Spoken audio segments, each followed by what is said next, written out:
Good morning. I'm Stephen Romo in for Joe and Savannah today. And we begin this morning with an ongoing law enforcement investigation after Democratic members of Congress from Connecticut now say they, too, were targeted with bomb threats on Thanksgiving. This comes days after several of President-elect Trump's cabinet picks have said they faced similar threats. NBC News senior White House correspondent Kelly O'Donnell has the latest. Another batch of bomb threats disrupting this holiday by targeting the homes of elected officials from Connecticut. This time, Democrats, several lawmakers, including Senator Chris Murphy's Hartford home. His office said this appears to be part of a coordinated effort involving multiple members of Congress and public figures. Congresswoman Johanna Hayes posted that police received a threatening email stating a pipe bomb had been placed in the mailbox at my home. No explosives were found or after a cluster of similar threats made Tuesday and Wednesday to several of President-elect Trump's cabinet picks and top advisors. Authorities are investigating. Turning to the coming presidential transfer of power, President Biden stopped at a firehouse on Nantucket, where he was asked about President-elect Trump's plans to impose tariffs on Mexico and Canada. I hope he rethinks it. I think it's a counterproductive thing to do. Adding, the last thing we need to do is begin to screw up those relationships. The president-elect posted about his phone conversation with Mexico's new president, Claudia Sheinbaum, making a claim that she has agreed to stop migration through Mexico, effectively closing our southern border. But the Mexican president, who described their call as pleasant, disputed Mr. Trump's broad assertion by writing, Mexico's position is not to close borders, but to build bridges. Notably, she said in Wednesday's call they did not discuss tariffs. Kelly O'Donnell reporting there. Earlier this week, the Mexican president sent a letter to the president-elect responding to the proposed tariffs, emphasizing the need for cooperation and mutual understanding. Well, turning now to the Middle East, where the ceasefire between Israel and Hezbollah is on shaky ground.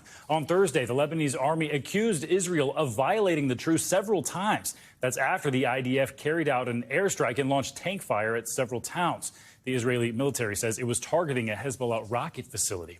Well, despite the attacks, thousands of people continue to return to their mangled homes in southern Lebanon. This video shows one family standing by a crater where their 50-year-old home was destroyed by an Israeli airstrike. NBC News correspondent Hala Gorani joins us now from Jerusalem. Hala, what more do we know about the allegations of these ceasefire violations, and are there any indications that the ceasefire will hold? Well, that's a good question. That's really the question on everyone's minds right now. Will this truce hold? Because the IDF is saying that it fired on suspect vehicles approaching one of their positions in the southern part of the country. They also issued a very long list of towns and villages that they are saying they are prohibiting Lebanese people from returning to, even though the ceasefire has been in effect for 3 days. But as many of our viewers know, that ceasefire calls for a 60-day period during which the Israeli military is expected and required, in fact, to withdraw from southern Lebanon. Hezbollah required to move north of the Litani River, and then the Lebanese army to take up positions in southern Lebanon. The IDF is saying that it reserves the right to fire on Hezbollah positions if it believes that the truce agreement was violated by the militant group. The Israeli prime minister, in fact, gave an interview to Channel 14 in Israel, saying that if there are violations to the truth, they reserve the right to strike and use offensive force, and in fact did not take that opportunity to call this ceasefire an agreement and end to the war. As for their part, the Lebanese military and Hezbollah are saying, no, it's the IDF that violated the terms. They are shooting on civilians trying to return to their homes, Stephen. A tenuous situation. And Hala, you've reported this week about the many Lebanese people continuing to return home despite the IDF's restrictions on several of those areas in southern Lebanon. What are people dealing with during those journeys? So it's a different picture in Israel and in Lebanon. In Israel, people are staying away from the northern communities. They've been told that it's too dangerous.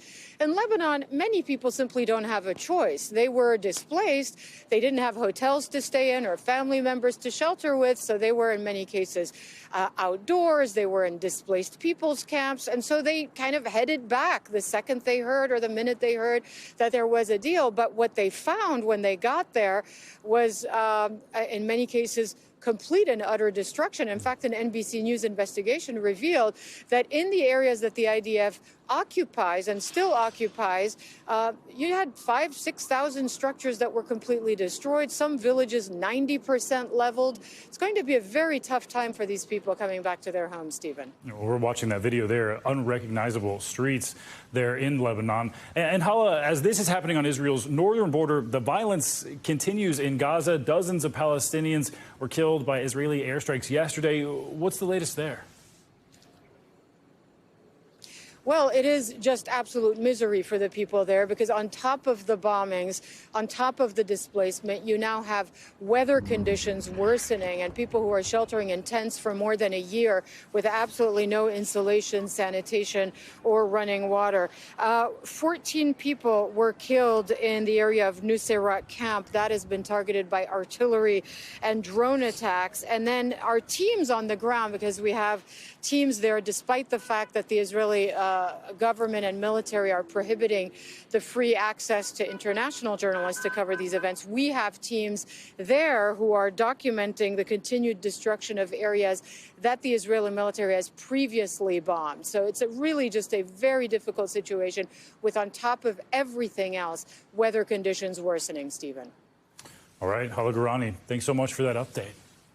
All right, back here at home, it is Black Friday, and soon millions of Americans will start that post-Thanksgiving journey home. Meteorologist Michelle Grossman joins us with the latest on that shopping and travel forecast. Hey, Michelle. Hey there, Stephen. Great to see you. And it's going to be a cold one. That's going to be the big story over the next several days. We have an Arctic Express that's coming down from Canada. It's called the Siberian Express. It's going to travel about 5,000 miles. The doors are open from Canada with the jet stream so far to the south and this strong Hudson Bay. It's kind of going to draw this cold air down. So we're going to see chilly temperatures even in the south as well along the Gulf Coast states, and temperatures anywhere from 5, 15, 25 degrees below what is typical for this time of year. So take a look at some of these numbers today. Only 8 degrees in Fargo. That's 20 degrees below normal. 30s in Kansas City, just in the 20s in Chicago, 16 degrees below normal. And we're just right above the freezing mark in Buffalo and Cincinnati. Temperatures in the low 30s, well below normal for this time of year. That is today. Then as we start out the weekend, Saturday, we're looking at temperatures still well below normal. This cold air is going to stay with us for a few days, even into the beginning of next week, start out December. So Boston tomorrow, low 40s. That's 5 degrees below normal. Only in the 30s in Philadelphia, 30s in Charleston, Louisville, St. Louis, Sioux Falls, only 20. And look at Atlanta, 50 degrees. That's well below normal also for this time of year. That December chill stays in place. December starts on Monday, 41 degrees in New York City, just 30s on Tuesday. And we are chilly in Columbus. Temperatures hovering right around the freezing mark Sunday, Monday, Tuesday, and only in the upper 20s in Chicago on Sunday, below freezing Monday and Tuesday. So we have that cold air in place. We have relatively warm waters. The Great Lakes are relatively warm in the upper 40s to low 50s. So we're going to see that cold air kind of flowing over those Great Lakes, and we're going to see some snow as a result. Actually, a lot of snow in some spots. Could see up to 5 feet of snow downwind of some of the lakes there. So 6 million people impacted by winter alerts. We have winter weather advisories. That is in the white. Winter storm watches, winter storm warnings, and lake effect snow warnings. And this also will stay in place. So this is going to be tricky travel not only today, but Saturday and Sunday. And we're going to see it continuing into Monday. So for today, there's those cold winds crossing the Great Lakes, producing the snow. And we're worried about the intense snow band setting up. That's where we could see 3 inches per hour. That's where we could see 5 feet of snow in some spots. That's going to create difficult travel today, difficult travel tomorrow. And we could see those quick bursts of snow really reducing visibilities. And we could Could see that also in the Midwest. Sunday lake effect snow continues. Feet of snow possible in the snow belt as it sort of just churns over the next several days. Satellite radar showing us where we are seeing that snow falling right now. That is in the blue, the lighter blue, the whiter colors. That is the heaviest snow. Again, that will be right downwind of Lake Ontario and Lake Erie. Where you see the pinks and purples, that's the highest amount. So right along the lakes there. And again, could see 3 inches per hour. That's going to be really tough for people who are traveling. Otherwise, we're looking relatively quiet today. Besides that winter chill, besides the lake effect snow showers, we're going to see a few showers in parts of Florida. We have a front that's moving through. So Orlando could see some showers, could see a few showers along the Gulf Coast there. But Stephen, otherwise, we are looking at lots of sunshine. This is good news for people who are flying in the air, people who are traveling on the roadways, and pretty quiet too Saturday and Sunday for the most part across the country. Back to you. Some good news there. All right, Michelle, thanks so much. Well, to bounce back from yesterday's food coma, many Americans are expected to do some shopping today. In fact, the National Retail Federation predicts more than 130 million people will make a purchase online or in stores on this Black Friday. And this year is on track to be the most profitable holiday shopping period ever. NBC News business and data correspondent Brian Chung has more.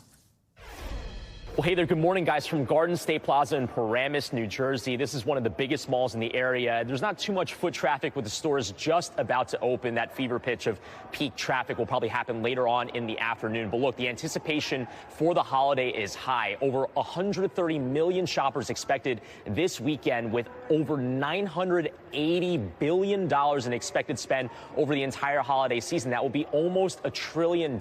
So e-commerce retailers as well as brick and mortar shops are trying to vie for your dollars. Consumers are pinched by inflation, so they're turning to discounts. Adobe Analytics saying that they're expecting discounts in the neighborhood of 29 to 30%, maybe more even for electronics, especially as we get closer to Cyber Monday. But on this Black Friday, retailers are still trying to get you into the store in person. At Target, for example, they're offering this exclusive Taylor Swift Eras Tour book, which, again, you can only get if you're in the store. It's a way of them trying to basically spice up and bring back the days of doorbusters, which are long gone. People no longer going just for those deals that are only an hour long. But, again, a lot of excitement here at the mall for this Black Friday where, again, we could break records. I'll send it back to you.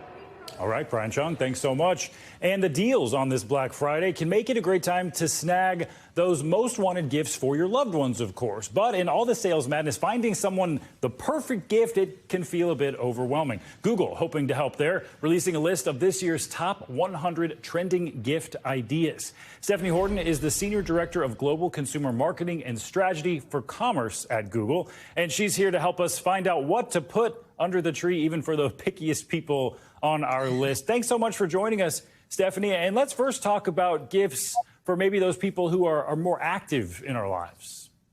Yeah, I mean, I think on-the-go gifts are a huge category this holiday season. And, you know, we just had Thanksgiving. So I think one of the key ones is walking pad. Searches for walking pad hit an all-time high this year, so we can walk off those steps from yesterday.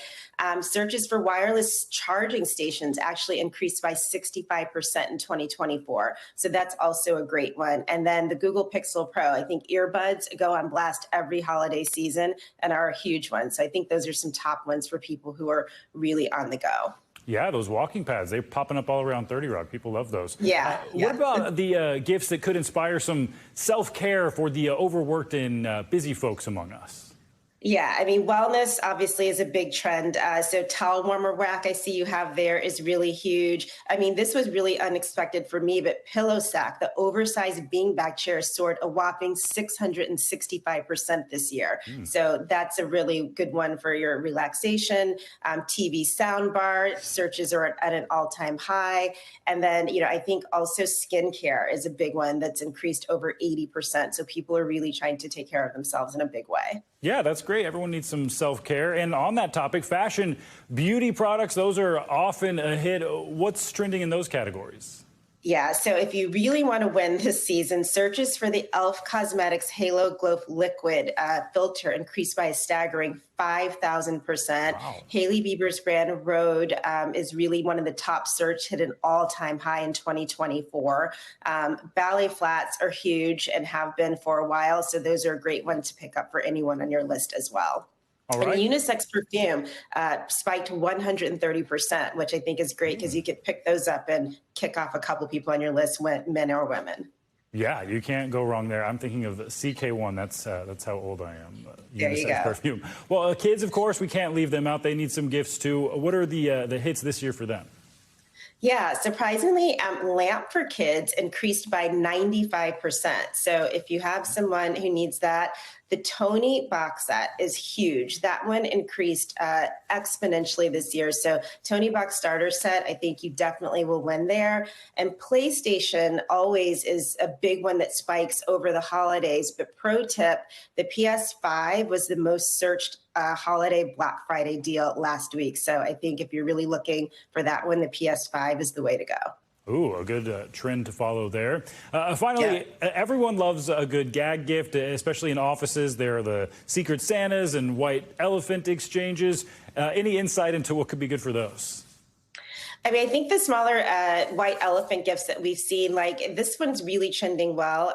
Foot massager, I think you have up there, wireless charging station we talked about before, but also card games are huge this year. We've seen a really big exponential shift in those, and I think those are a great one for a stocking stuffer or something to give at a holiday party at work. And also, if you're kind of just wanting to give something universal, Diptyque is the top searched candle that we've seen this year. So that's another pro tip. Candles, a holiday staple. All right, Stephanie, thanks so much for breaking that list down for us. Thanks for watching. Stay updated about breaking news and top stories on the NBC News app or follow us on social media.